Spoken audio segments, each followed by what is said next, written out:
Hello viewers, welcome to my cooking channel. আমি আজকে একটি নতুন রেসিপি নিয়ে আপনাদের সাথে চলে এসেছি।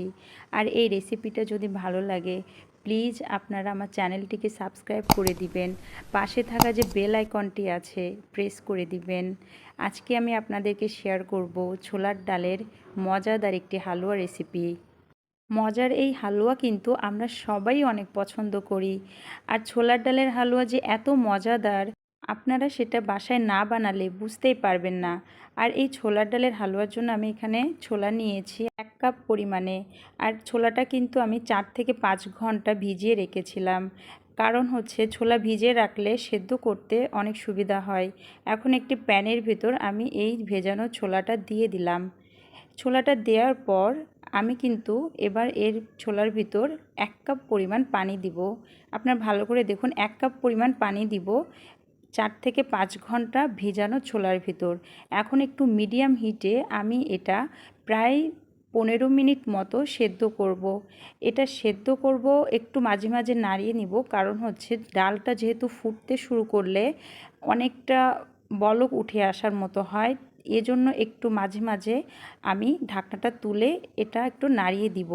তো দেখুন আমি কিন্তু 15 মিনিট পরে একেবারেই পানিটা শুকিয়ে গিয়েছে আর ডালটা কিন্তু একেবারে ঝরঝরা হয়ে গিয়েছে। ঠিক এভাবেই কিন্তু পানি এবং ডালের মেজারমেন্টটা ঠিক রাখতে হবে। দেখুন ডালটা কিন্তু বেশ সিদ্ধ হয়ে গিয়েছে, একেবারে প্রায় বয়েলড।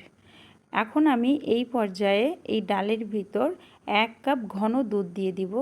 আপনারা কিন্তু দুধটা এই পর্যায়ে দিলে অবশ্যই হাফ কেজি দিলে সেটাকে 250 গ্রাম করে ফেলতে হবে। আমি এখানে 750 গ্রাম দুধ নিয়েছিলাম, এটাকে ফুটিয়ে প্রায় 1 কাপ পরিমাণ করেছি। এরপর আমি ঢাকনা দিয়ে 10 মিনিট মতো মাঝারি থেকে কম আঁচে আমি ফুটাতে থাকবো। আর এর ফাঁকে ফাঁকে মাঝে মাঝে কিন্তু আমি এভাবে ঢাকনাটাও খুলে দিব, কারণ দুধটাও তো বলক উঠলে এটা বাইরে পড়ে যাওয়ার সম্ভাবনা থাকে। তো এভাবে আমি 10 মিনিট যখন পার করব তারপর আমি ঢাকনাটা তুলে ফেলবো। দেখুন এখন আমি কিন্তু চুলাটা বন্ধ করে দিয়েছি। আর ডাল থেকে কিন্তু দুধটা আমি একেবারেই শুকাইনি। আপনারা দেখুন তলাতে কিন্তু বেশ দুধ আছে। এই অবস্থায় আমি এই ডালটা ঠান্ডা করে নেব। তো আমি এখানে আরও 5 মিনিট ওয়েট করেছি ঠান্ডা করার জন্য। এরপর একটি মিক্সারে আমি এই ডালটা দিয়ে দিব মিক্স করার জন্য, কারণ হচ্ছে হালুয়া বানাতে গেলে অবশ্যই ডালটাকে তো অনেক সুন্দরভাবে ব্লেন্ড করতে হবে। মিক্সার না থাকলে একটা শিলপাটা দিয়ে আপনারা বেটেও নিতে পারেন, কিন্তু পেস্টটা একেবারে মিহি হবে। এই যে দেখুন আমি কতটা মিহি করেছি। তো হালুয়া বানাতে গেলে কিন্তু পেস্টে কোনো দানা থাকলে হবে না, খুব ভালোভাবে মিক্সড করতে হবে। তো এরপর আমি একটি প্যানে 2 টেবিল চামচ ঘি দিয়ে দিলাম। ঘিটা দেওয়ার পর আমি এখন এর ভিতর 2টা এলাচ দানা দিয়ে দিব। এলাচ দানা দেওয়ার পর আমি যে ডালটা পেস্ট করেছি ডালগুলা এর ভিতর দিয়ে দিচ্ছি এক এক করে। এরপর ভালোভাবে একটা চামচ দিয়ে আমি নাড়াতে থাকবো। তো এটা কিন্তু বেশ ভালোভাবে নাড়াতে হবে, কারণ ঘিটা তো ডালের সাথে খুব ভালোভাবে মিশানোর দরকার। তো এভাবে আমি কিছুক্ষণ নাড়ানোর পর আমি এর ভিতর আধা কাপ পরিমাণ চিনি দিয়ে দিব।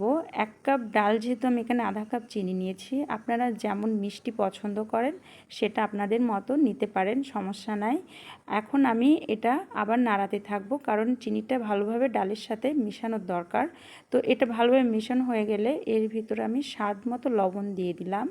লবণটা কিন্তু মিষ্টি জাতীয় জিনিসে না দিলে কেমন জানি স্বাদটা কম কম মনে হয়, এটা আমার মতামত। তো লবণ দেওয়ার পর আমি আবার ভালো করে নাড়াতে থাকবো ভালোভাবে। এটা মেন হচ্ছে নাড়ানোর উপর। আমি আবারও 1 টেবিল চামচ ঘি অ্যাড করে দিলাম। ঘিটা দেওয়ার পর আমি কিন্তু চুলাটা এবার বন্ধ করে দিব, কারণ আমার প্রায় হয়ে গিয়েছে রান্নাটা। এখন হালুয়ার ভিতর আমি যখন চুলাটা অফ করে দিয়েছি তখন আবারও আমি কিছুটা ঘিয়ের ভিতর দিয়ে দিলাম। এটা কিন্তু একটা ফ্লেভারের জন্য, অনেক দারুণ ফ্লেভার আসে যখন এটা রান্নার শেষে ঘিটা অ্যাড করি। এরপর একটা ট্রেতে আমি আবারও ঘি নিয়ে নিলাম এই ঘিটা ব্রাশ করার জন্য। এখন আমি হালুয়াটা আস্তে আস্তে করে সেট করে দিব। দেখুন আমি এভাবে দিয়ে সেট করে দিলাম ট্রের সাথে। এরপর এটা কিন্তু ঠান্ডা করার জন্য আমি আবার প্রায় 20 মিনিট ওয়েট করেছি। তারপরে আমি কিন্তু একটি ছুরি দিয়ে পিস পিস করার জন্য এভাবে আমি কেটে নেব হালুয়াটা। এইভাবে আমি প্রথমে একটা দাগ দিয়ে টেনে নিয়েছি। আপনারা যেরকম পারেন আপনাদের মতো শেপ দিবেন। তো আমি এভাবেই শেপটা দিয়েছি। তো হালুয়াটা কিন্তু এই কাটার পর দেখুন পিসটা কত সুন্দর হয়েছে।